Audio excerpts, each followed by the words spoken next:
asalaamaaleykum mbokku internetu IJAD TV asalaamaaleykum waa Sénégal mbégte lañ amati ak bànneex daal di jàkkaarloog yéen comme niñ koy defee tous les samedis à partir de 20h seen émission le soir de l'actualité Abdou face au majeur ñu ngi leen di santaat bu baax leen gërëm ci tànneef bi ak ci topp bi di sant ak gërëm ki nga xam ne moom lañ koy séqal chaque samedi muy Major Kandji di ko ñaanal rek gudd fan ak wér gu yaram ak xel wu sell vraiment ba xam-xam bi nga xam ne mu ngi koy jox Sénégal yi yàlla gën ko kattanal yokk ay fanam ba ñu mën di ko wéyal ci darajay Seydina Mohamed ba tax na amati nañ bànneex jàkkaarloog yéen fas yéene def nag le tour de l'actualité comme ni ñu koy defee tous les samedis Major ñu ngi lay nuyu te di la ziar. ñu ngi lay fay kii saax donc di kontaan ñëwaat parce que j'ai vu que actuellement même nous on a une question d'engagement moral vis-à-vis des auditeurs. Oui, tout à fait. Donc il te dit Major Diop semaine bii lu war a mat une quarantaine de personnes dañ lay interpellé en ville.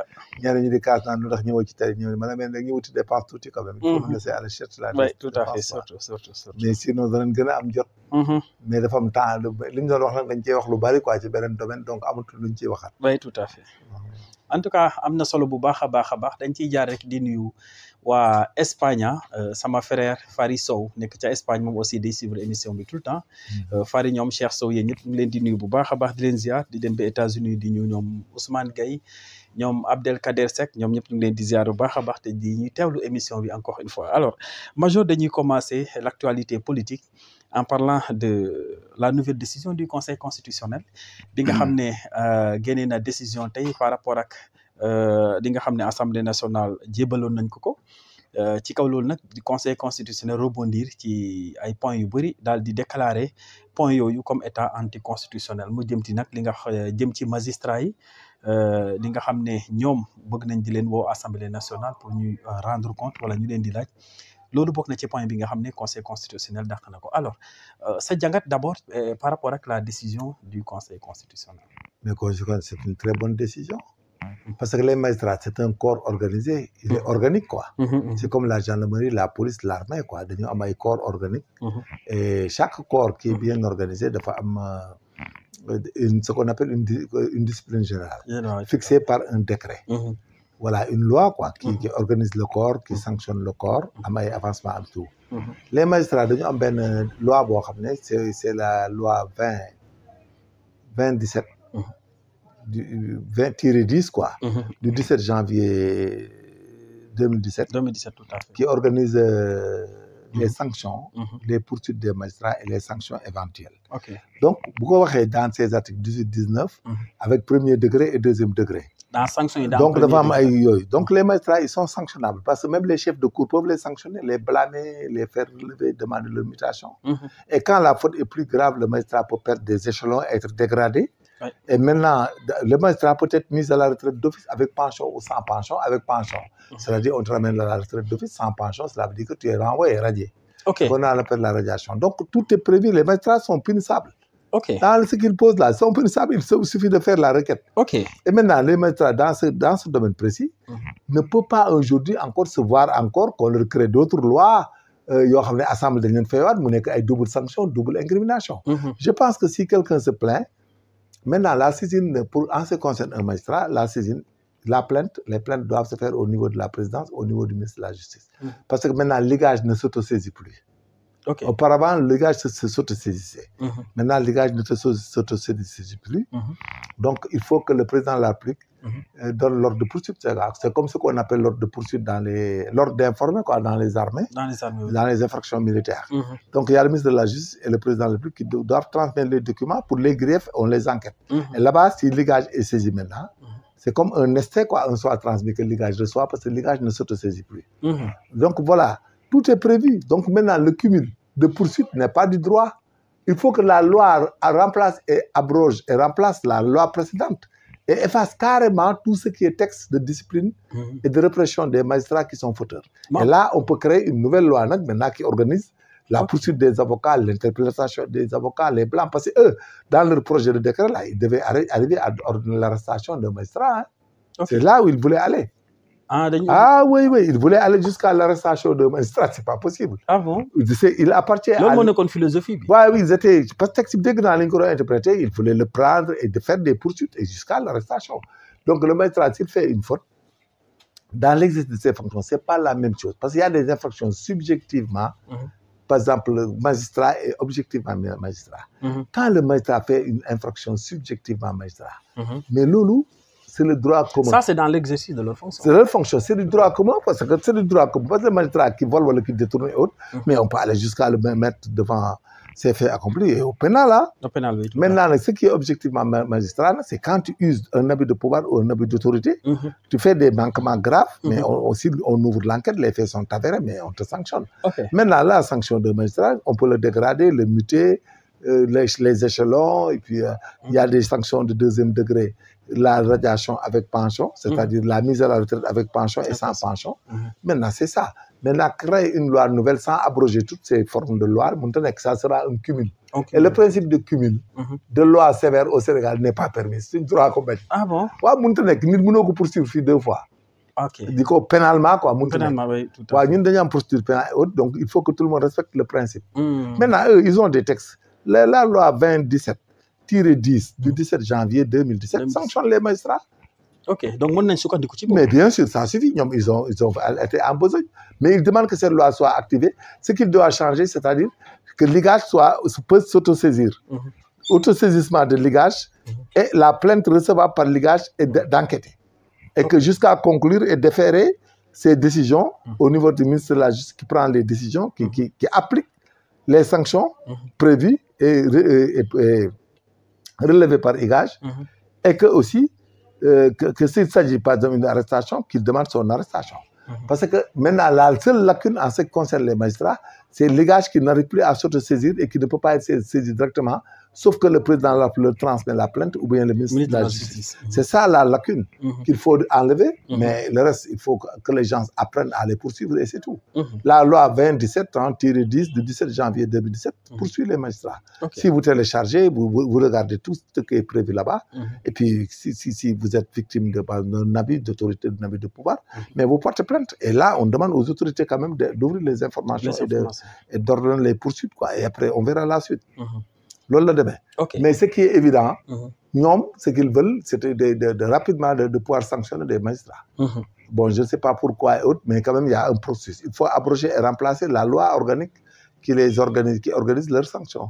C'est ça qu'il faut faire d'abord. Ouais, mais je pense que le dispositif, le contenu de la loi 2017-10 du 17 janvier 2017 est suffisant. Pour les sanctionner, maintenant la seule lacune, c'est de permettre à l'égard de s'autosaisir et d'être saisi directement, outre que les plaintes soient transmises par le président de la République ou par le ministre de la Justice. Mais sinon, c'est la seule lacune, c'est ça. Et que là, les gens sauront que si tu as des lacunes, vous le faites. Parce que nous sommes dans un état de droit, quoi, et nul n'est au-dessus de la loi. C'est pas parce que tu es gendarme, tu es OPJ ou tu es maintenant que tu as l'honneur. Ça c'est vrai. C'est terminé, c'est tout simplement ce que nous cherchons. Et puis vous sanctionnez les gens là, comme ça, l'orthodoxie va revenir. Comme j'ai l'habitude de le dire. Mon procédure pénale de l'honneur. Nous qui avons enquêté, tu as un tribunal, tu as enquêté pour les mêmes choses. Classement sans suite, tu leur accorde. Prescription, l'action publique, tu ne respectes pas. Tu transiges, tu poursuis. C'est du manumili. C'est pour cela que les gens cherchent à les atteindre, quoi. Mais quand même, il y a la loi 2017-10 du 17 janvier 2017 qui prévoit les poursuites des magistrats et leurs sanctions. Si vous téléchargez dans le net, vous pouvez voir ça. Ok, machallah. Alors, par rapport toujours à cette demande-là que les députés ont fait, alors, vous faites est-ce que vous entrez sur la séparation des pouvoirs? Non, c'est-à-dire, vous savez, les députés... Si les députés ont la possibilité de... Non, les députés ont le droit d'appeler quelconque, mais il n'a pas été prévu que les députés appellent un magistrat. Parce que le magistrat, il est dans une administration qui est le ministre de la Justice. Ils ne peuvent interpeller que le ministre de la Justice. Le seul interlocuteur en ce qui concerne la législation, l'Assemblée nationale, c'est le ministre de la Justice. Il ne peut pas appeler le directeur des grâces, des affaires judiciaires. Non, il ne peut pas. Ok. Et ça, c'est le principe. C'est anticonstitutionnel, ce n'est pas possible. Gendarmerie, tu ne peux pas appeler à l'Assemblée nationale, par exemple, un commandant de compagnie, un commandant de légion. Tu appelles peut-être éventuellement le ministre de la Justice. Le ministre de la Justice. Ok, machallah. C'est anticonstitutionnel. Ok, c'est des précisions yu am solo parce que nous bari dañu réeré mbir côté bobu, ñu bari aussi fougue pour que... Ouais, mais ça va arriver un jour quand même. Il faut prendre toutes vos dispositions. kan moo war a jël non les magistrats bopp magistrats lan moo war a tax ñu jël da ngay jël sa disposition rek c'est-à-dire def lu légal dem sa yoon ñu wàcc ñibbi. ok mais bu ñu deful légal mën nañ. mais dañ lay poursuivre après les choses vont fuser tout azimut après dañ lay traduire un jour dàq la. nga perte. oui tout à fait am na ñu fi daan dàq mais ça va venir. ok parce que souvent day am ñu dul. coow li daa bëri léegi ça va venir. faites la légalité dem ñibbi. bu dugg ci dara quand même. li ñu lay fay kenn mënul la ko jox. li nga war a fay sa carrière ay 2 millions par mois. nga war a def 20 ans de carrière wala lu ko ëpp. kooku nit mënu la ko jox.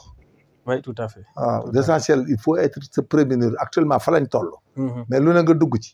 mais monsieur après ça va changer ça va changer. ci sous le fondement de la loi. waaw finalement si tu te mets en c'est des parce qu'on peut justice aussi bu jëngee ci réew rek. waaw c'est ça day indi problème da ngay mujj gi finalement sa morom sax moo lay sànq. tout à fait. sa morom moo lay sànq. tout à fait en tout cas c'est des choses à éviter hein. à éviter oui. c'est des choses à éviter. c'est des conflits ça pose des problèmes. ça pose beaucoup de problèmes. alors ñu jàll ci beneen point ñu gis ne fan yi ki nga xam ne benn site boo xam ne dafa nekkoon ci internet bi tuddee woon ko Kocc Barma yoo xam ne da doon publier ay vidéo intime nit ñi temps yi nag police daane nañ ki nga xam ne moom site boobu ñu ngi ci enquête ak ay procédure ñu gis ne ay Sénégalais yu bëri nee nañ même ay kilifa seeni vidéo ñu ngi foofu ainsi de suite alors d'abord la police la cybercriminalité ou la police scientifique je ne sais pas en tout cas les forces de défense et de sécurité daa mel ni seen matuwaay côté informatique xarañ nañ ci actuellement. ñu bees ñi quoi ñooñu aidé les jeunes là qui sont venus avec la cybercriminalité. les lieutenant Diallo et autres gos yi c'est bien mais sinon on allait prendre personne affaire dafa yàgg. oui parce que yàgg na sa. dafa yàgg na 5 ans yoo xam ne booy ñoo xarañ temps chance et puis benn femme porte plainte y a une femme qui a le courage de porter plainte quoi.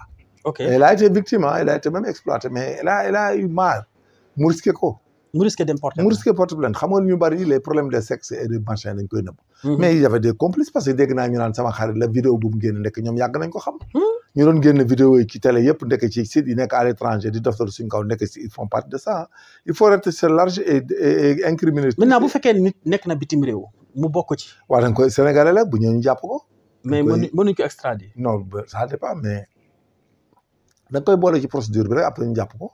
suñu jàpp ko parce que gos c'est des lâches. en tout cas gang bu yaatu la booy gang bi sax dafa garaaw gis nga booy dañ daan jëm dañ lay xam ne yow sax autorité nga bu dee bu góor la ñu fexe ba gis xale bu jigéen bu jonga mu neex boole la ak moom pour loolu billahi bu dee jigéen nga joo xam ne aussi da nga am fii dañuy fexe di la nax di la boole nit mu lay bël dañuy jox ko sax xaalis mu fexe ba am sa le motif ñëw ñu dóor la c'est-à-dire aussi c'est des lâches quoi mais c'est des bandits mais baax na ci victime yi aussi parce que nit day am aussi moral parce que nekk kilifa aussi nekk ci auberge yi di summeeku ak fu ne nga di fa dugg mais c'est pas normal parce que képp kuñ ci jàpp ci affaire sexe parce que da nga ko def illégalement parce que ñemewuñ fekk femme buy sëy ak jëkkëram buñ ko defee du am sens ñi ko doon def ñu ay njaalookat dañ ay fokkat lañu woon dañ doon labaj loolu aussi leçon la jamono ji nekk léegi foo fi dem ci auberge wala nga dem ci hôtel dañ lay filmer les hôtels là filment tout le monde ci lamp yi lañ koy waaye man la même président de la République bu fanaan ci hôtel dañ lay filmer c'est des mafias wóorul de il faut arrêter il faut nit ki da ngay am rigueur am ngay def gis nga fi ne nii ñoom ñëpp lañ filmé xaw nañ leen a rey goo ci liñ ci jàpp ci xaalis tuuti na am na ñoo xam ne liquide lañ joxe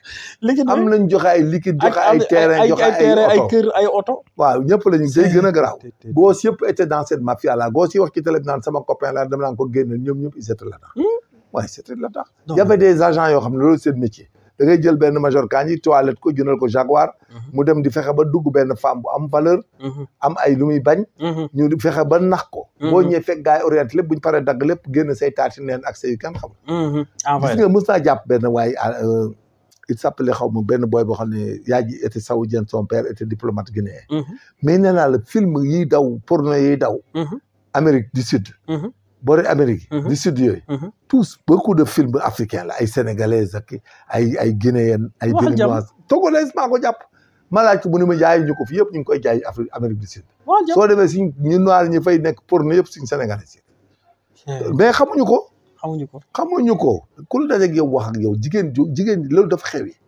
léegi gis ngeen ko même dañ lay nommer président wala nommer le ministre wala def la suba nga gis ñëpp génn di la porter di la wane di la wane naan la yaa ma defoon nii ak yaa ma tëddee fii ak ba ma defee nii ak nangam gis nga si ñoom Trump ak ñëpp am problème les Américains là vous les avez vu beaucoup d'Américains ont des problèmes il y avait un président américain qui avait un scandale très grave bi Hillary Clinton la ñoom ñëppay am problème yooyu Sénégalais yi femme Sénégal yi seen bopp ñoom ni ñuy dunde moo dul dund femme boo xam ne amoo métier amoo lay régler lu dul toilette dugg ci mafia am na ci ku nekk Qatar Dubaï ni c'est des sexstars mais leur métier c'est ça mais il faut que góor si dugg ci aussi pour exploiter de l'argent c'est ça parce que jigéen aussi bu dee yow sa métier yëpp mooy toilette ànd ak góor mais il faut ñu def la loolu góor goo xam ne aussi yow sa àdduna yëpp doo takk ñaari demal doo takk ñett benn ngay takk di ko neexal nekk ci biti def la neex mais il faut gars yi def la coup yooyu parce que xaalis bi ngi mën a am ci yow pour une passe day tuuti par rapport ak chantage oui boobu dañ lay chantage moom ay millions la gars yi di dégg oui bien sûr am na ñoo xam ne ay 10 millions lañ joxe waxuñu ko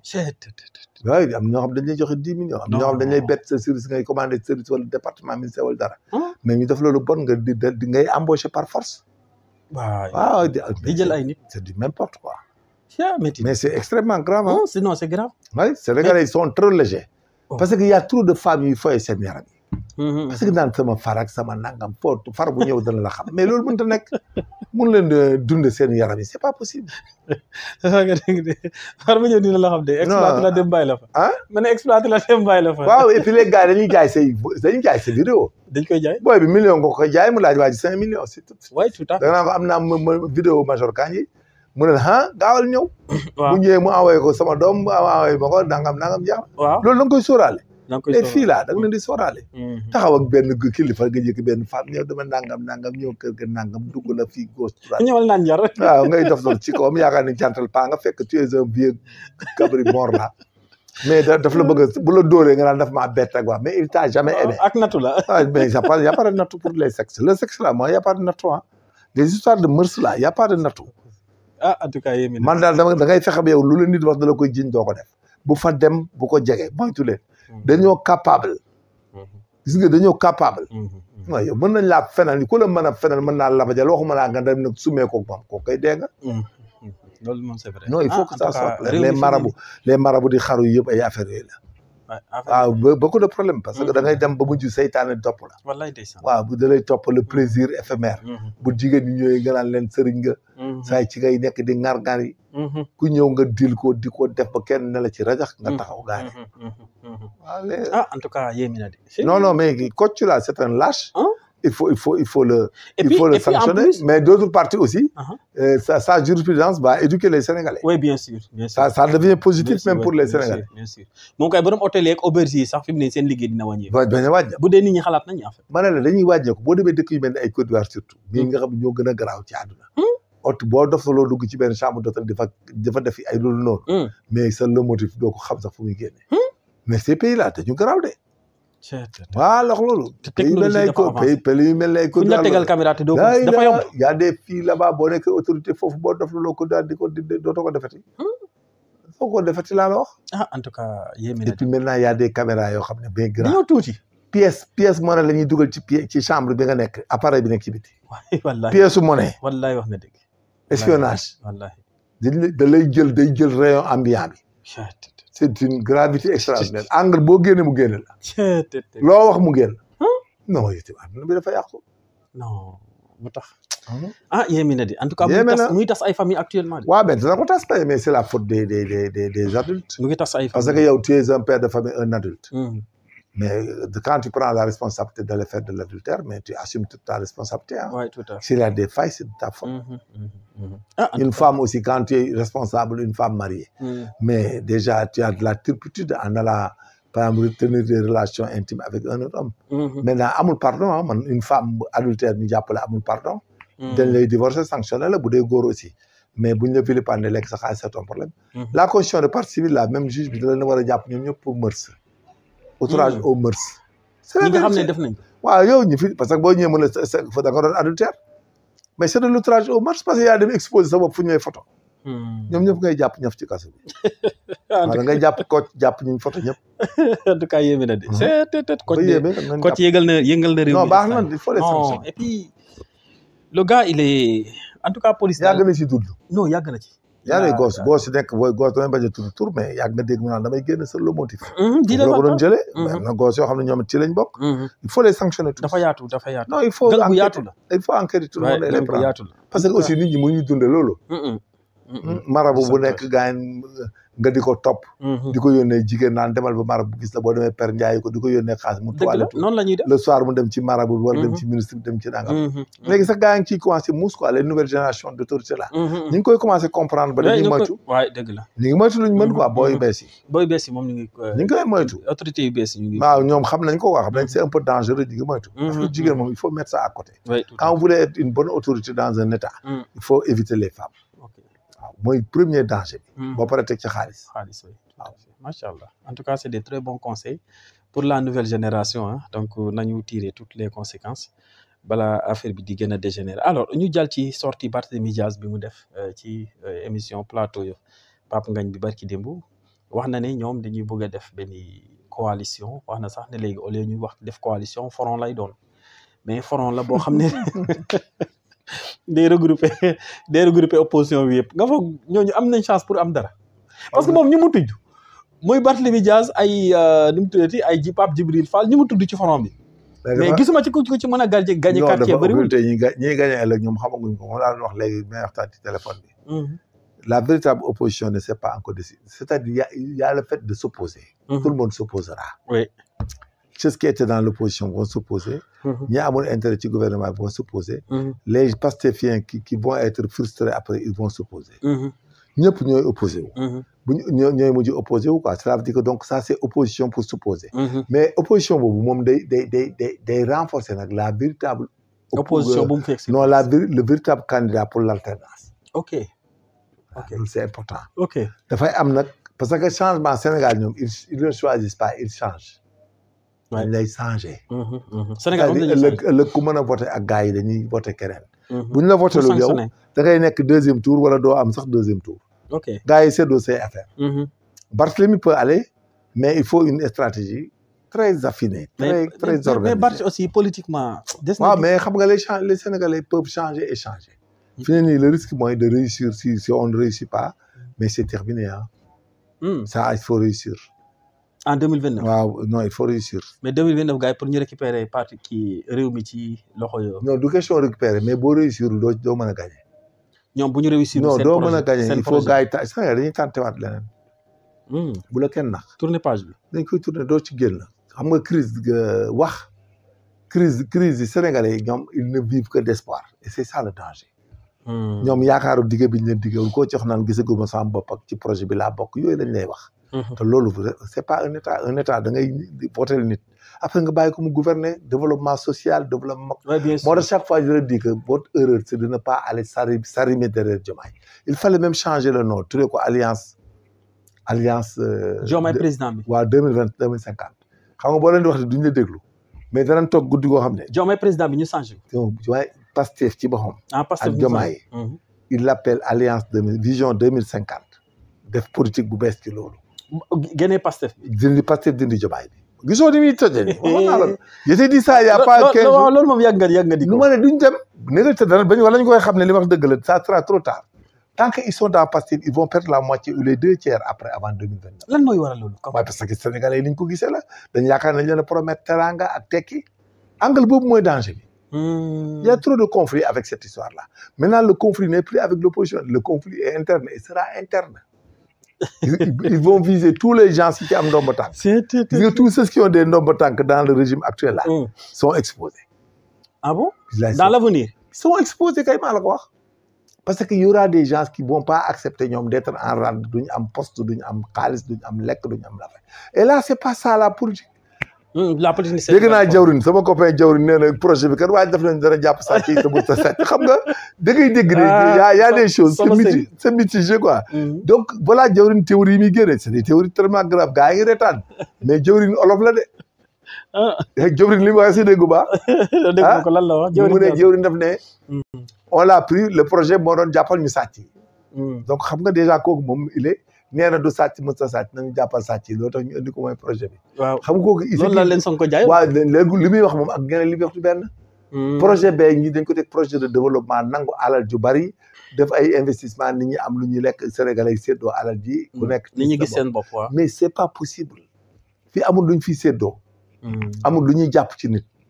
nous sommes dans un pays normal.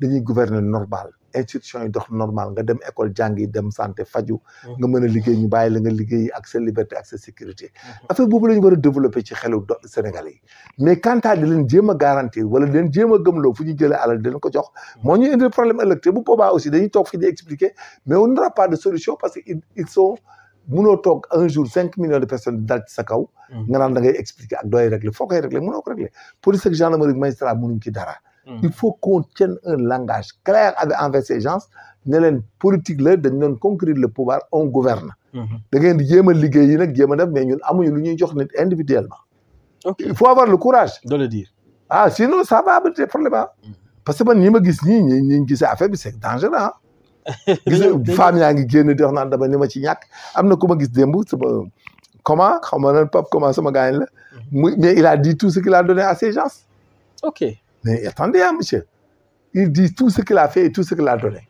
mais c'est pas ce qu'on appelle kon gars yi dañoo bëggoon def comme nawet bu ñu jiyee di xaar récolte c'est pas de l'actionnariat ok il faut qu'on soit clair la politique c'est pas de l'actionnariat la politique c'est le choix d'une politique c'est comme un politique c'est un projet que quelqu'un dépose et qu'il vous fait comprendre que je vais faire de sorte que Ousmane devrait wax ne man nag mon projet moo doon je lutte contre la corruption la concussion je favorise la transparence et autres gestion virtuelle des biens nangam il faut mu changer discours boobu et wax leen ne nag mënuñu ñun garanti ku nekk ñu jox la sa añ ak sa reer ak sa pitance il faut mu clair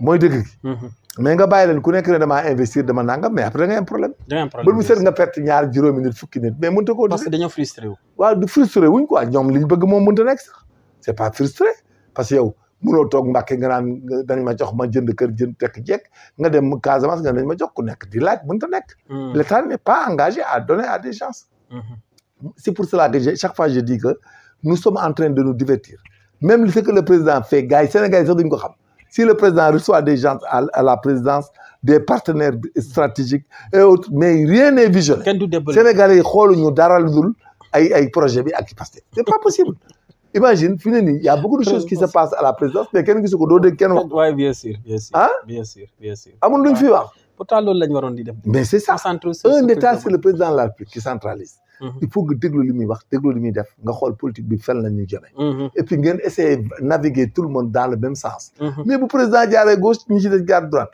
mais des partenaires politiques ñoo xam ne yéen a bokk parti mais le président bi ngeen xam ne yéen a ko indi au pouvoir mais da ngeen war a déglu li muy wax ngeen di vulgariser ses idées et puis di ko di xam loo ñuy débat waaw di ci débattre au moins mu nekk un débat et un projet de société mais yow tout le monde attend c'est-à-dire quand vous êtes là vous ne suivez plus Diomaye vous ne suivez pas ses projets vous suivez rien maintenant vous attendez à ce que Diomaye soit remplacé mais c'est une carte on est perdu ça veut dire on a perdu du temps pour rien on a perdu du temps mais on a perdu du temps pour rien mais c'est ça la vérité alors que lui il déroule normal au lieu ñu favoriser sa démarche l'encadrer et valoriser ce qu'il fait mais déjà les gens disent que amul autorité doxaanul ku nekk daal di jéem a roccee ko taxaw mais dans le cas d'espèce ça va nous créer des problèmes et nous serons tous victimes et ça nous nous en sortirons pas celui qui pense que si le président échoue tu vas t'en sortir mais tu te trompes non boo échoué ñëpp a échoué loolu moom c'est la vérité il faut qu'on soit très sérieux voilà diaboliser le président Macky Sall def nañ ko fi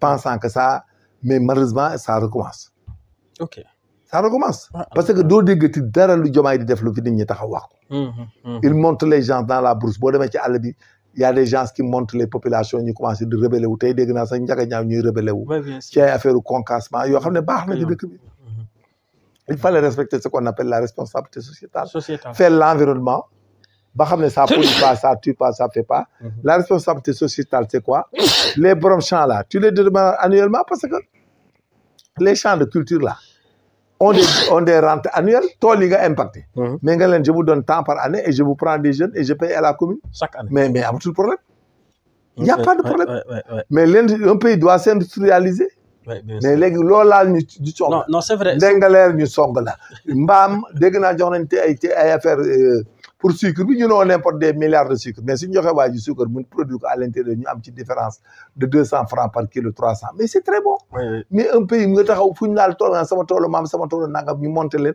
bu sooba tey ñu ngi ci internet bi di casse. mais il faut ñu industrialiser pays bi il faut qu'on utilise la terre. bu ñu fa gisoon pétrole wala gaz dañ koy dindi. gis nañ fa basalte mais dañ koy dindi quand même. maintenant nag daf ñoom am nañ ci droit ñu dédommager leen. ba pare on respecte ce qu'on appelle la responsabilité sociétale.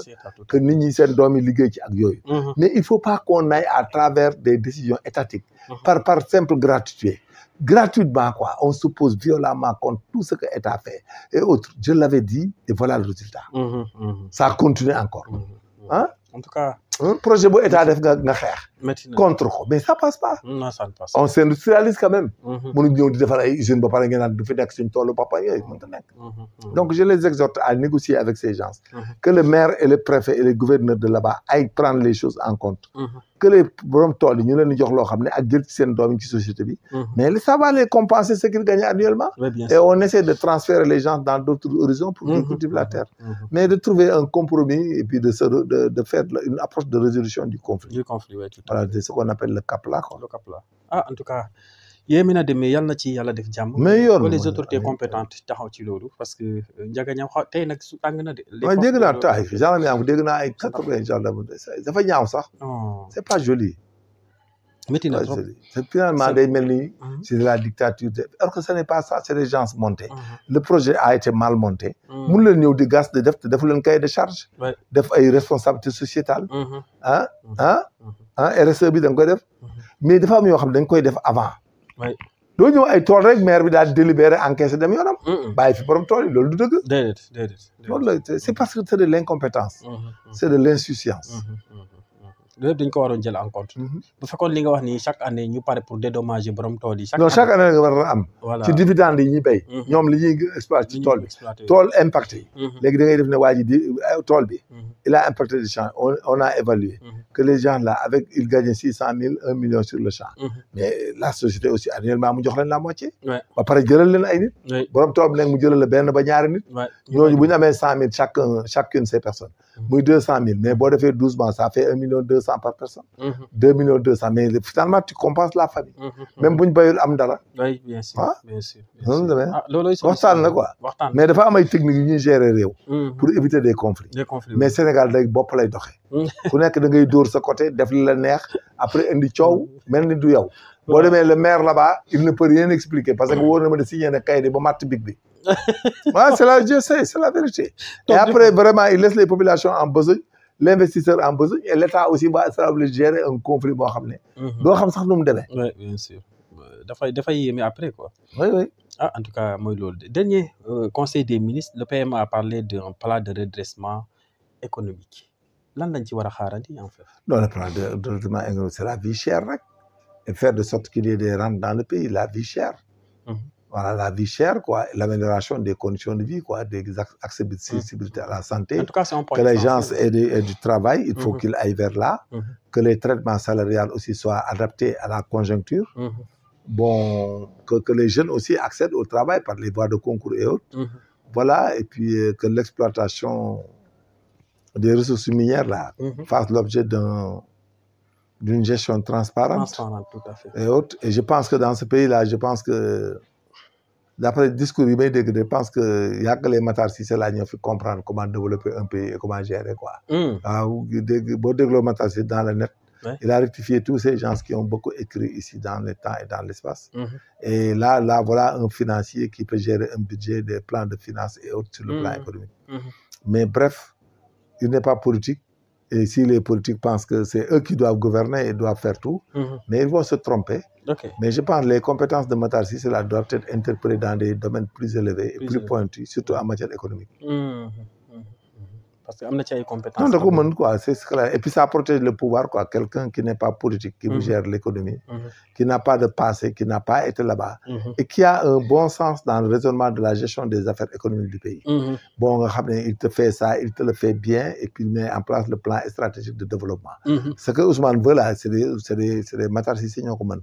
S'il n'a pas des gens comme pareil là, il va pérégriner, il va marcher le pas. Il va marquer le pas. Ok. Ok. Ah, mais il faut qu'il appelle des sommités. Des sommités, oui. Des gens qui sont capables de développer. En tout cas, c'est une très bonne stratégie pour que nous puissions redresser notre économie. Ouais, parce qu'on est dans l'obligation. Ok. Dans les temps où nous sommes là, il n'y a plus d'attente. Ku la ko wax da lay nax. Ouais. xaar moom mënatul am. mënatul nekk. lay nax de parce que fi mu ne nii gaal bi daa. ba nawet bi fin négal ba nawet bi jeex. et puis nawet bi li ma jaaxal mooy am na dëkk yoo xam ne jusqu'à présent nawet bi doxagul seen côté. waaw du mën a dox. parce que changement climatique là. Comme le disait l'autre, l'anticyclone des Açores et de Sainte-Hélène là qui opère le balancement nord-sud influe sur les pluies quoi. Ok. Ce qu'on appelle qui boréal et autres. Donc finalement tu vois qu'à Dakar sur le littoral il y a le balancement des qui. Donc il y a un système de refroidissement. Ok. boo xam ne day am des fois nga gis léegi dëkk yi nga xam ne dañuy am influence ci wetu géej gi océan Atlantique bi. ndox mi day raar day gën a raar. ok gisoo Dakar ni muy tawee sporadiquement lay taw te c'est des vents. Si les anticyclones font leur balancement nord-sud. ils nous envoient ils chassent. l'eau quoi mu daw rek tuuru. day tuuru rek nga gis mu taw fii. taw Liberté 6. taw Wakaam. gis mu taw ko ci géej gi. dëgg la c'est vrai léegi loolu yëpp da nga koy préparer mooy changement climatique yi c'est les effets du changement climatique. donc la région sud. moo tax bu ñu dawee bu ndox yi dawee ba région sud day taw lu bari boori Casamance Guinée Bissau Guinée Conakry. foofu moom day taw. waaw day taw. day taw lu bari Gambie. parce que ñun dañuy upp lépp jox leen ko. mu daw wax ñun day daw ci géej gi ñun ñu day daw ci géej bu daw ci géej gi fa la koy upp lépp tuural leen ko. ok ay vers Kolda ak yooyu. Sénégal loolu la day ndox bi day tëb Sénégal léegi. moo tax nga gis day taw bu commencé taw Kaolack. taw ay boori région sud bi day taw. région sud da ngay jëlaale ba Kolda. Kolda oui. Oui, même une partie de Tamba. Ouais, c'est ça. Ok en tout cas mais état est-ce que gisoo aussi war na jël ay matuwaay construire ay forage ci àll bi. Si. nit ñi mën a béy noor béy nawet. Non si il faut le faire. Ça c'est une. Non il y a des océans souterrains qu'il faut aller voir. Ouais. On les appelle des puits ordinaires. ok dafa am artésien ordinaire. ok ordinaire mooy les fleuves qui passent en bas da nga koy fekki. oui tout à fait di ko jël. da ko jëlee nag moom ngay irriguer ci àll bi di ko tuur fépp gars yi di béy noor. gars yi béy nawet voilà. waaw gerte gi dañ koy béy tout le temps ak dugub ji. waaw dugub ji bu pare rek nga béyaat. nga béyaat. yow doo toppatoo taw bi dugub ji boo béyee ba góob rek. waaw nga dindi. nga dindi béyaat leneen. et tu mets des zones en enchère ce qu'on appelle des champs en enchère. En enchère oui tout à fait. Non bu ñu fa démoulé. il faut qu'on arrive à ça. Il faut puiser des puits. S'il faut irriguer l'eau depuis des zones, il y a des zones dans le Kayar, même à Dakar ici, il y a des puits. Hein. Oui, il y en a. Il y a des zones, face de 5 mètres. Mono gas 5 mètres, il faut la nappe phréatique là, tu aspires ça. Oui, tout à fait. Même si à Fatick, il y a des zones. 2 mètres, il y a de l'eau. 2 mètres, il y a de l'eau. Ouais, il faut qu'on arrive à ça. Ah, il faut qu'on arrive à ça, sinon. Parce que la culture la rente là, de culture là n'est pas suffisante. Non. Il faut au moins nous payer 2 à 3 fois. Voilà, très bien, par année. Voilà. Da ngay bay juin, juillet, août, septembre. Octobre, novembre, décembre, janvier, février, mars. nga defaat. Avril, mai, juin, juillet nga taw bu fekk la fa nga dem. Waaw. Ah non mais day am ay zone nag mais là-bas il faut créer des compagnies ça l'État ne peut pas irriguer tout le pays. Maintenant il faut aller dans le Djolof. vers boo génnee Touba jëm Daara. Linguère. àll bi dafa rëy te amul dara ba Matam. oui bien sûr là-bas nag tu fort da ngay forer ay forage yoo xam ne bala nga irriguer ko depuis longtemps mu ñëw. et là-bas tu crées des compagnies d'agriculture. oui tout à fait. Tu vas créer des sociétés qu'on appelle la Sodeva à l'époque. La Soneval. Soneval. Soneval. waaw comme Soneval société boo xam ne day am ay encadré dans la matière agricole. bokkul ak comme la Sonacos. waaw non Sonacos c'est pour la consommation des produits oléagineux. oui. Société de commercialisation des produits de je ne sais pas oléagineux du Sénégal. Maintenant tu crées des sociétés d'agriculture. ku nekk nga orienté ko ñii dañuy dem ci gerte gi ñii dem ci dugub bi. ñii dem ci mboq bi ci basi ñii dem ci canne à sucre ñii dem ci ceeb bi. ñii canne à sucre bi aussi nga yokk fële mais Sénégal da koy def du revolving. Tu prends des gens ils cultivent bu ñu cultive yooyu da nga koy def dans des caisses de précaution et de stabilisation des prix. Dans des comptoirs qui les vendent. À des gros porteurs des grands commerçants qui l'achètent. Voilà. Et qui les reconditionnent selon leur label. mu jeex. Ah buñ jëmul foofu. waaw il faut qu'on arrive à des fi mu ne nii dootoo bàyyi béykat yi kese ñu béy. Il faut des sociétés. L'État là, même la DER là, devait créer des sociétés de ça. Oui, bien sûr. Vous devez commencer l'élevage aussi, il faut aller à l'élevage. Les gens, les éleveurs, ils vendent à l'État des bêtes. Au lieu de subventionner, c'est très dangereux. On détourne tout, il ne faut rien. Da ngay dem jënd seen bêtes yi ñoom ñu jënd seen bopp lekk. Oui, bien sûr. léegi nga jënd bett yóbbu leen ranch de Doli. léegi di leen développé waat bu tabaski jotee nga jaay Sénégalais yi au poids. ok et puis là tu renverses la tendance. de l' spéculation sur les moutons de sur le mouton da nga koy renverser. parce que si l' État a 1 million de bêtes. mais État bi da koy jaay. oui bien sûr au kilo. oui ah kuy bu matee 30 kilos boo ñëwee tu payes 30 kilos kilo 6 000. ok ça te fait 200 000 environ jeex na. ok la bête fait 12 kilos tu payes 60 000 65 000 parce que en temps normal boo demee Seras si tu as 60 000 presque tu achètes une bête de 10 kilos. oui bien sûr DPC quoi. bien sûr maintenant on peut aller vers ça vers cette esprit de modernité. Voilà. Mais loolu aussi sa programme mu parti bi war nga ko ci dugal. non ñun on a des programmes développés Sénégal gi yomb naa développé Sénégal gi en une fraction de seconde nga régler problème bi. nga régler ko de. mais je vous dis c'est une question terre à terre. mais Sénégal moom boo fi ñëwee di def d'une manière académique di théorie. waaw mais doo développer ce pays. waaw c'est vrai c'est vrai. gis nga yëpp ñuy wax ni ay labaj la yoo xam ne benn du ci yegg. ay wax kese la di jàpp ne académicien. dara du ci yegg li ñuy wax yëpp c'est zéro. il faut nga def waxu yëfu calcio football calcio. voilà calcio bu gaaw àll bi amoo loo leen di expliquer da ngay dem bay. exploité dem waa àll bi loolu mën a expliquer duñ ko xam. déedéet jarul explication loolu ñu bay seen gerte nga jënd ko dem. waaw ñu ngi koy traduire rek ñu ngi koy transformer xamuñu ko. jaru ko sax. loolu la gis nga diwu segal yi ñuy def ci àll bi. dëkk bu nekk mën nga fa créer coopérative boo xam ne gerte dëkk bi lay jënd segal ko. waaw l'aboutissement c'est de l'huile. oui bien nga sûr jël tourteau bi génne. bu ñëwee dañ koy frelater di def ci ay produits defar ko. la SIB là ne fera que raffiner. raffiner oui bien sûr. xam nga une raffinerie ne fabrique pas. da ngay indi produit brut bi nga raffiner ko. ok mais yëpp c'est des techniques à Touba ay tu peux le faire dans le Niani. tu peux le faire dans le Sine. tu peux le faire partout. ok macha allah en tout cas nekk na lu am solo alors ñu gis ne li nga xam ne moom mooy procès Moustapha Diakhaté ak Bassirou Fofana dañ koy renvoyer. waaw greffier ñoo grève. ñoo grève bi. il faut que quelqu'un passe à l'audience enregistrer le jugement. et après délivrer le jugement quoi c'est y a la grève. la grève mais yaakaar nga ne kii nu mu tuddati mandat de dépôt bi mën na après bu ñu leen atee mën nañ leen libérer. moi je pense qu'ils vont sortir avec sursis quelle que soit l'incrimination. c'est pas des faits c'est des faits bénignes quoi c'est pas grave. et si j'étais le président Diomaye dama yeewu je libère tout le monde et je crée la paix et le calme quoi. le calme la paix sociale. je demande à ce que vraiment. ces détails-là il faut tout régler quoi. parce que problème fi ñuy jëm ça va entrer dans les éléments constitutifs du conflit à venir. il faut arrêter tout ça. ok dans un conflit il faut mu am des conciliabules. il faut que am ku bàyyi. ok tout à fait boo amul ku bàyyi rek day continuer ah. du mos a jeex. alors ñu jeexal ci point bi remaniement ministériel gars yi koy junj. mais c'est impératif. déggoo ci dara. non il faut mu am remaniement parce que actuellement nii. la théorie de remaniement manifestée par le premier ministre. ak wax ji tant que defuñu ko day bloqué waat suñu investissement ak ay activités. même bu ñuy réaménager lu mu tuuti lu mu ñàkk solo day baax. les gens vont se figer dire que on a remanié donc il faut. voilà ñu changer ay postes sax. waaw il faut ñu travailler mais actuellement avec cet esprit là day nekk cauchemardesque.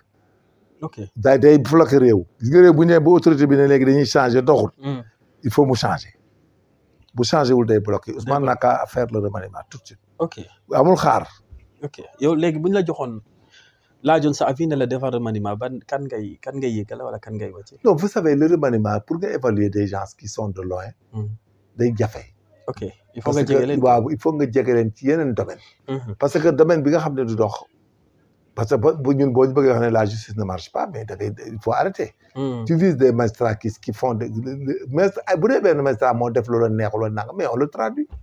mais doo jël justice bu globaliser ko y a des magistrats qui sont bons. oui bien sûr loolu la donc il faut pas viser les autorités ministres ak yooyu. parce que la plupart du temps les lacunes dans la justice peut-être c'est des actes isolés d'un magistrat. bu dee am na gendarmerie c'est des actes isolés d'un commandant de brigade ou d'un gendarme. mais nga mere ci ñëpp ba mere ci général bi mere ci ministre bi. mais loolu la ñuy arrêter il faut qu'on sanctionne maintenant les exécutants. En la justice, il faut sanctionner les magistrats qui font des bavures. Dans la police, il faut sanctionner le policier qui fait la bavure. Mais doo ko jël globaliser ko daal di jël ministre bi ba ko yan. C'est ça notre problème nous. Tout à fait. Voilà c'est ça. bu benn gendarme wala policier mal contrôlé dans la rue. mais nga bëgg ko yan ministre de l'intérieur du jàll. par exemple un procureur isolé qui fait ce qu'il fait du n'importe quoi. mais après mënoo ko imputer ministre moom ngay wër ba jàpp ko sanctionné ko. oui tout à fait loolu mooy dëgg aussi loolu la et puis. un médecin qui fait pas son job dans un hôpital. mais loolu le ministre de la santé mënu ci dara. oui tout à fait daf may. Sénégal il faut qu'il personnalise la responsabilité et les sanctions. Tout à fait mais du mën a yow. de manière globale. mais waaw mais le ministre le président le premier ministre nga incriminer ko. mais tu laisseras les fonctionnaires là qui feront ce qu'ils veulent. Par exemple si tu attaques Ousmane Diagne et tu laisses le magistrat qui a fait des bavures. Des bavures. mais ça devient compliqué. Oui, bien sûr. Le gars là il va continuer à faire sa magouille là kenn du ko jàpp. et puis chaque fois ñu jiñ ko ministre bi alors que le ministre n'a rien à voir là-dessus. Oui, tout à fait. boo demee un gendarme un commandant brigade nekk ci benn dëkk. cokkee si li def lu ko neex. waaw boo ko bëggee imputer le général wala le ministre des forces armées mais ça posera problème. Ils vont jamais arrêter. Il faut le trouver et le sanctionner. Oui, bien sûr. Non le fonctionner. Oui. Les députés on a compris ils voulaient atteindre des gens. mais ils ne pourront pas les atteindre comme ça parce qu'il y a des textes déjà il faut les abroger d'abord. Oui, bien sûr. mais mënoo tëb rek. ñu jël texte yi teg leen fële quoi ñoom dégg naa ñoom dañoo demoon ba bëgg a arrêter quelqu'un yóbbu la kaso Ah bon, on m'a dit oui il paraît c'est une histoire de texte là c'était grave il voulait arriver à ce que la personne fasse l'objet d'une poursuite pénale. Non loolu nag. mais ñoom am nañ déjà sanction c'est bon. parce que si tu es corrompu on te renvoie. Si tu fais des abus on te relève. mais ce texte boobu 2017 bi tiré 10 bi. du 17 janvier 2017 la ñuy activé. et puis la saisine la seule lacune là-bas. il faut que le ligage ait la possibilité de s'autosaisir. et de recevoir les plaintes outre que ces plaintes là passent par le président de la République et le ministre de l'Intérieur le ministre de la Justice du moins qui les transmet. et ça c'est une lacune. Macha Allah. il faut qu'on enquête tout le monde. ok bu ñu waxee dara ñu enquête ko ba mu leer am foog ñu sanctionner. Macha Allah. En tout cas nekk na lu am solo sinon rek suñu justice bi dañuy continuer di. waaw fi ne c'est décrié quoi ça fuse de tout bord. et que il fallait s'attendre à ça quand même. ok parce que depuis. bettu la quoi loolu. waaw depuis 4 ans 5 ans justice. fi ne nii les histoires de Mancabo là Mancabo. mais ça va amener encore des détails. parce que tout le monde parle. oui. Des incriminés il y a des gens qui incriminent à raison à tort. À tort oui. Des gens. alors que affaire dossier bi mu ngi ci enquête. waaw dossier bi mu ngi ci enquête il y avait l'autopsie il faut qu'on soit plus assidu. les autopsies on les prend. les témoins on les regarde. les vidéos on les regarde. gisoo oustaz boobu dee ci àll bi il paraît qu'il y a 6 mètres de hauteur on l'a trouvé à l'intérieur. il y a la relation de cause à effet qu'il faut voir. il paraît qu'on l'a enterré ils sont en train de le déterrer. comment ngay fekk nit ci cas bu mel ne nga di ko enterrer demul autopsie ba erreur la. waaw loolu il faut moo tax keroog maa ngi lay prédire il faut que la police soit renforcée il faut que Sénégal aussi un laboratoire de. pardon. laboratoire un grand laboratoire de médecine légale. ok. waaw boo xam ne on fera les analyses on conserve les corps on fait les autopsies on fait tout. ok mais xam nga accident ngay autopsie koy accidenté loo koy autopsie. accident jaru ko. accident la autopsie waa ji la cause de la mort c'est l'accident. il a un traumatisme crânien des blessures il a succombé de ses blessures. dafa jar di xotti. jaru ko de. non franchement 2000 lan la. bu dee nag ku ñu rey wala découverte de cadavre d'accord mais oto bu accidenté. dañuy jam gars yi partout bañ dee. ak hémorragie. mort par accident par blessure traumatique jeex na.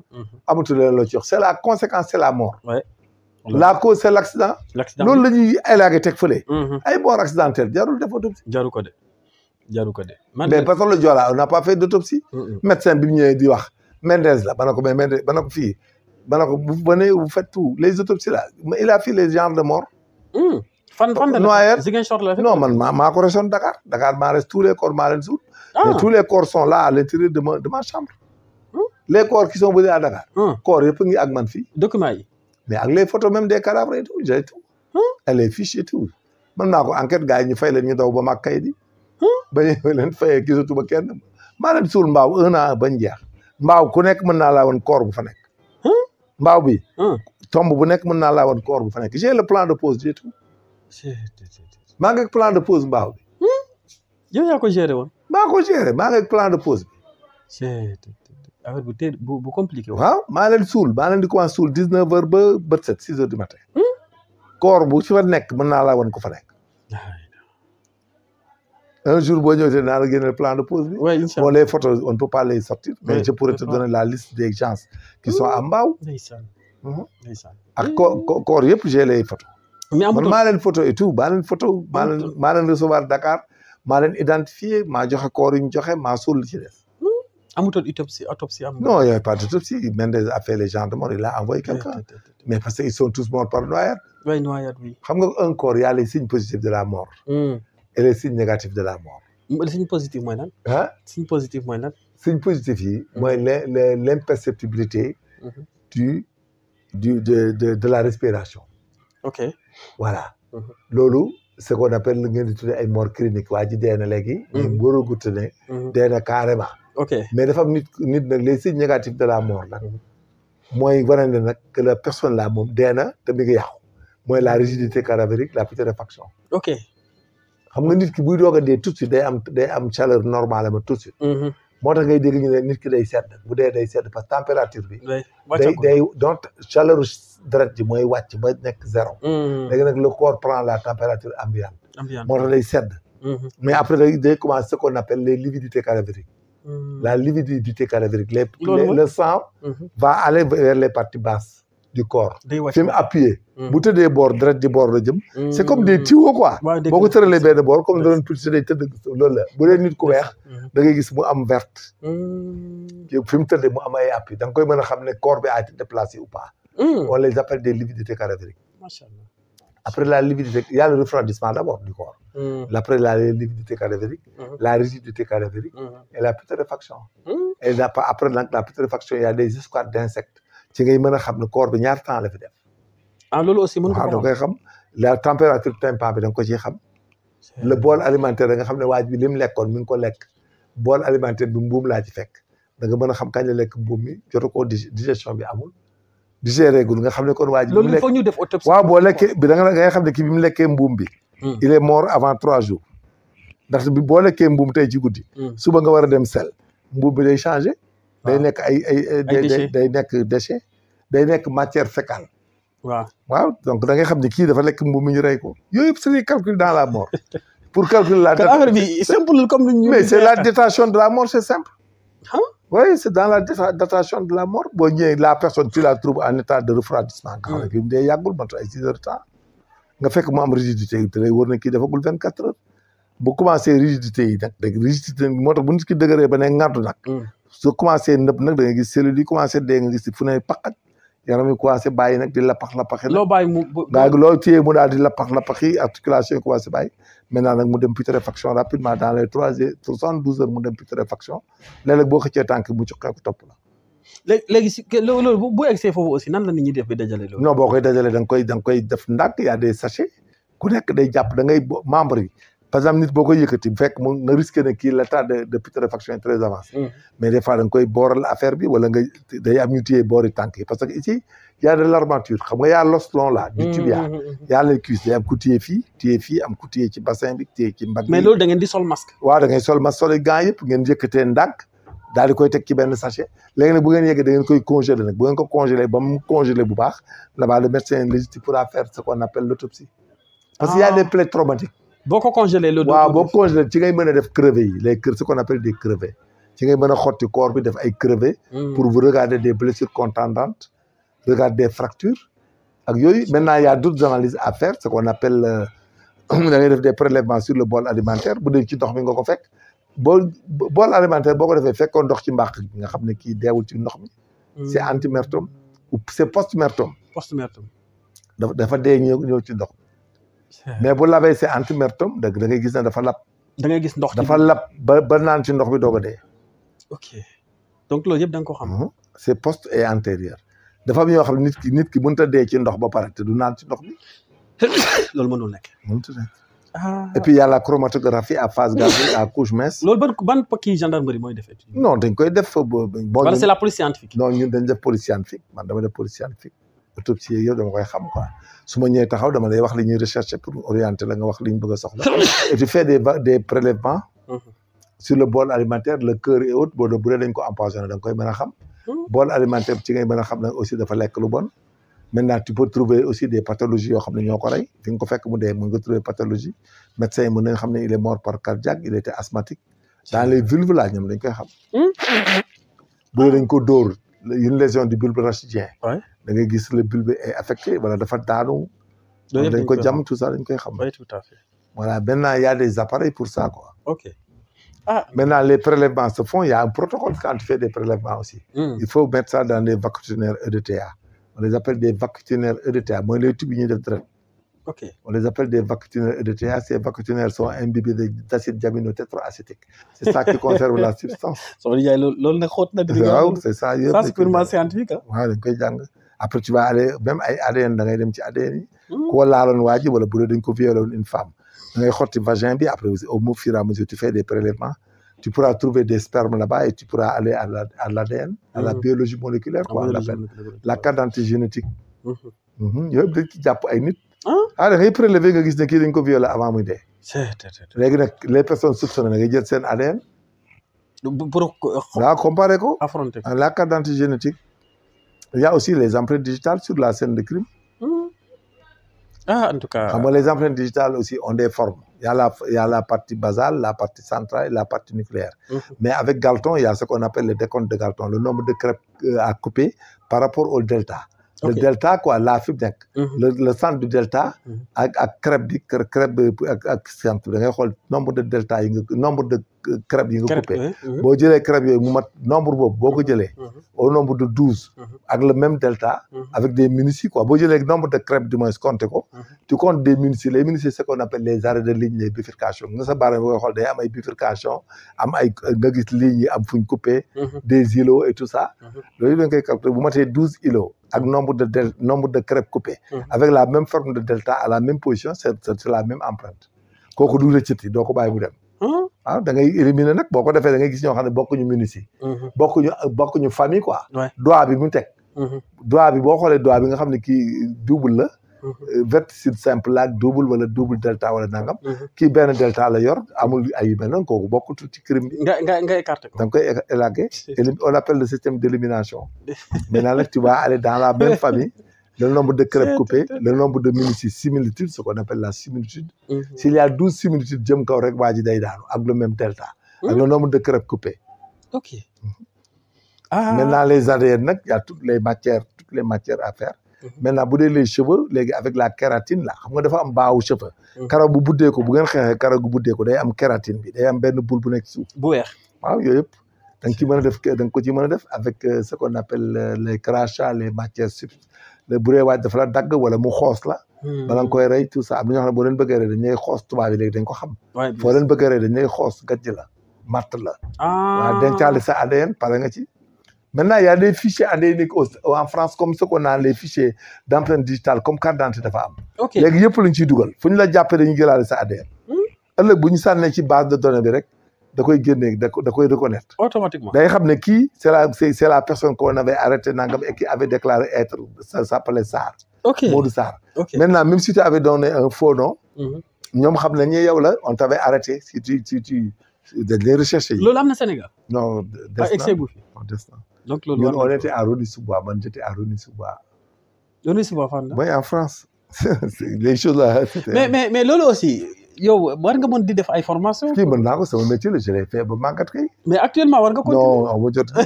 fay bi mooy problème fay gi mooy problème non fay bi du problème dañ lay fay rek xaalis bu mais fay lu ko mat ah oui on a été à Rony-sous-Bois non mais loolu mënoo ko toogee noonu j'ai été 3 fois en France jàng 3 fois te bi wax nga ma ne dem nga États-Unis aussi tout ça mais jàng bi science policière laa def j'ai fait expertise en investigation criminelle que tu le veuilles ou pas man li ma xam du dañ mukk sama bopp bi tant que deewu ma ba non moo tax c'est clair et précis j'oublie rien moi du ma mës a jàng du ma ko fàtte waaw yow moom man fii pay ngay dégg même droit sax des fois nga dugg non du ma fàtte dara ban sama métier rek moom rek laa liggéey gendarmerie ban jàng rek laa doon def jàng rek daaw ma dem fenn jàng rek voyager jàng dem stage ñëw jàng rek stage bu am ma dem jàngi France les chefs m'amenaient tout le temps en France je connais Fontainebleau comme mais xëy sax xam naa ko j'ai fait même directeur d'enquête j'ai fait technicien en identification criminelle drogue yi ngay gis j'ai fait drogue et finance drogue façon boo les grandes investigations waaye ma ne nga xam naa yaa nga daan ay waaye investigation sama spécialité la man investigation laa def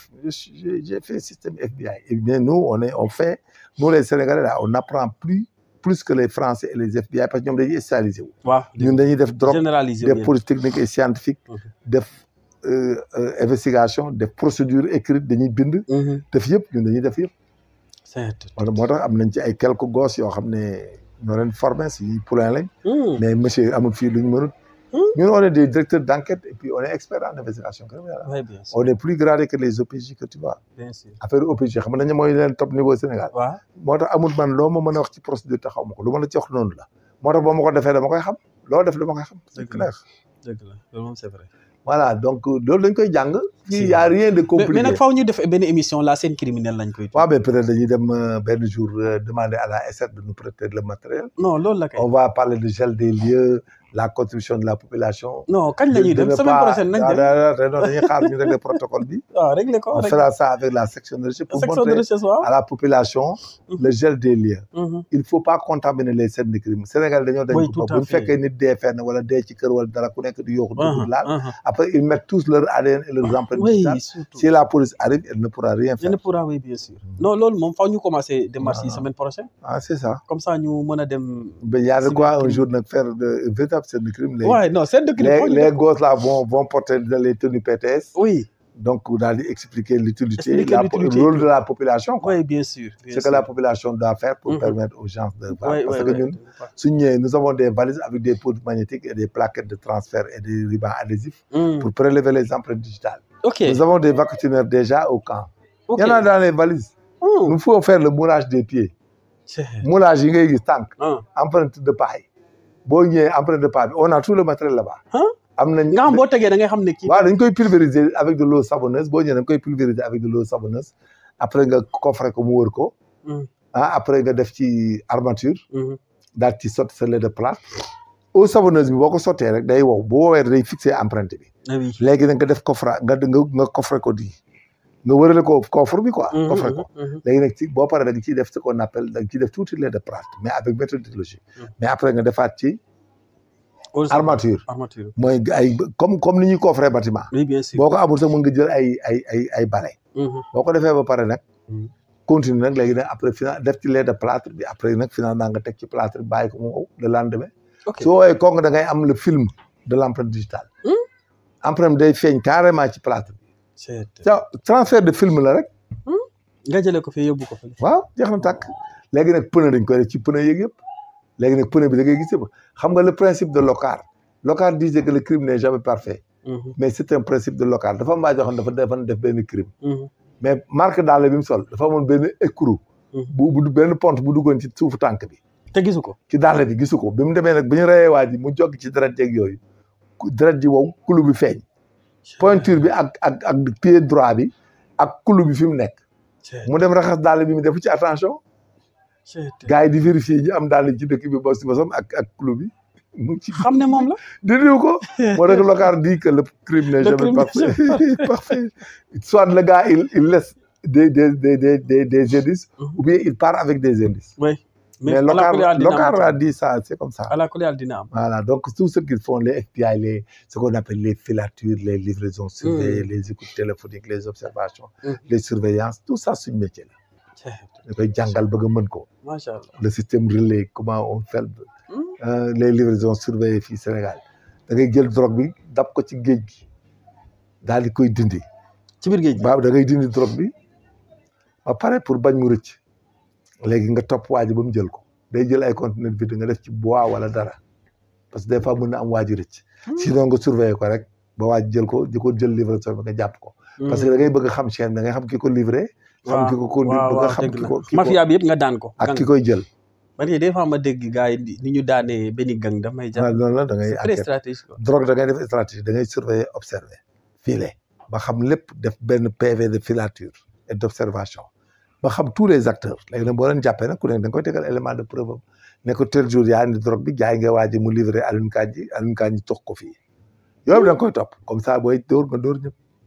loolu mooy la lutte. mais maintenant enquête yi bu y a le blanchiment d'argent. bu enquête amee nit ki bañ a wax ne diw ak diw la. na tant pis pour ngeen forcer ko nan la am na. non mënoo ko forcer ay torture yooyu xewi na bu bañee da nga koy incriminer rek mais moo tax ma ne investigation doo ko yàkkamti c'est comme les histoires de terrorisme là da nga koy teelu boo ko yàkkamtee rek mu am doute. da nga koy topp doucement ba xam éléments yëpp. blanchiment d'argent c'est comme ça aussi c'est des systèmes. c'est ce que tu as gagné illicitement que tu remets dans le circuit licite. dans le circuit licite oui. blanchiment d'argent bu njëkk da nga daan dégg gagné blanchissement d'argent. boobu El Capone la woon El Capone da ngay dégg trop. El Capone oui dégg dans aux États-Unis. aux États-Unis. voilà moom il avait vendu beaucoup de drogue et il avait de l'argent empilé. finalement xamul lu mu koy def mais après il y a des gens qui sont venus des spécialistes ils s'appellent Meyer Liski et Lucky Luciano. Meyer Liski ak Lucky Luciano ñoom ñoo indi blanchiment d'argent yu garaaw yi. le premier Meyer Liski bi mu njëkkee ñëw def na ko on peut acheter des blanchisseries de signes. C'est-à-dire les Chinois, à Chicago, avec le développement des États-Unis à l'époque, en 1936, avaient beaucoup de seigneuries, là où linge les habits là. Oui, tout à fait. On les appelait des blanchisseries. Oui, tout à fait. Jusqu'à présent, ils ont acheté beaucoup de blanchisseries. Au début, ils parlaient de blanchissement d'argent. Mais quand Lucky Luciano est venu, lui, il est plus grave, il est italien. Il lui a dit que ça peut tout faire. Après, il a dit qu'il blanchir avec les spéculations sur les objets d'art. Les loungebacks, c'est des prêts sur soi-même. Les immobiliers, les bâtiments et autres. Bâtiments, oui, tout à fait. Wow. Les placements aussi dans les banques. Le système des fourmis. La pêche, tu peux blanchir le maximum là-dessus. Tout à fait. Tu achètes un bateau de pêche, ben kilo tiof ngay japp ak lébaru ya boy ñene japp na 10 tonnes ci mën dara bon et ainsi de suite motax il y a des paradis fiscaux comme le Bahamas et autres la Côte d'Azur et ailleurs où les gens amènent le blanchiment d'argent les premiers là qui étaient dans les ventes de véhicules là c'est les blanchisseurs qui ont amené l'argent au Sénégal là. Il y en avait beaucoup qui étaient venus avec les véhicules occasion là les venant de France et autres donc le blanchiment d'argent non là c'était Al Capone au début. Hein? Après, il y a Lucky Luciano et Merlusky qui ont développé, qui ont montré que l'argent là, c'est de l'argent comme tout autre argent. Et le blanchiment d'argent, il est économique. Hein? Économiquement, si j'arrive à trouver 5 milliards de dollars aux États-Unis, j'amène ça ici, je vous mets usines et autres. Mais monsieur, ça va marcher. Hein? Oui, ça va marcher. Quelle est la différence? Le professeur Cassé d'économie a dit que le blanchiment d'argent est économique. Donc nous sommes bavards, nous sommes dans les soupçons et tout ça, mais le blanchiment d'argent est économique. Économique, bien sûr. Voilà, donc il y a des pays qui vivent que de ça. Hein. Oui, bien sûr. Mais nous ne blanchissons pas, mais on amène nos gars, nos ressources sénégalais. Ils amènent de l'argent dans les banques qui passent par une banque étrangère et ça vient ici, on les amène. Arrêter si on veut se développer. Oui, bien sûr. Il faut qu'on arrête ça. Sénégalais bu dugal ci xaalis banque Europe andi ko Sénégal suñu yoon nekku ci dañ koy surveiller nagam jëne na ko fetal wala drogue jëndalu ko dara dem na Louga di tabax di dem def leneen suñu yoon nekku ci il faut qu'on arrive à ça mais ñun Sénégalais bu yëngatu nga naan dafa sàcc ak dafa nangam mais bu yàgg dëkk bi kenn du fi indi dërëm gars yi xaalis ñu ngi koy yóbbu Côte d'Ivoire ak Gambie bien sûr. Voilà, le blanchiment d'argent, il est économique.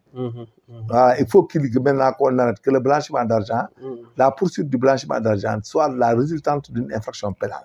Nous appelons le trafic de drogue ou des faux billets pour blanchir ci xaalis bu baax. Mais un Sénégalais bu dem bitim réew am 100 millions 200 millions su yoon nekk ci bu ko indee on l'encadre. Ok, machallah. Ah, en tout cas, et ça nous permet que les affaires reprennent. Oui, tout à fait. Voilà, le foncier, il faut faire de sorte que le foncier soit aussi connaisse une spéculation légale, quoi, Légal, légitime, oui, pour que les choses marchent. Parce que le Sénégal, Kenya met tout de cœur. Bien sûr, bien sûr. En tout cas, nekk na ay précision yu am solo émission bi nag tiré na sa fin mais nag nañ préparer émission sur la scène criminelle. Oui, un jour on va demander à la section de nous faire une belle scène de crime. Voilà, très bien, Inch'Allah. Il faut que les Sénégalais sachent que ce qu'ils voient à la télé, les Sénégalais peuvent faire ça comme la police peut le faire. Oui, bien sûr. Comme la gendarmerie quoi. Bien sûr. Alors, dinañ ci taxaw ñu dox ko fii lay amee ci ISA TV acca looy tàggatoo.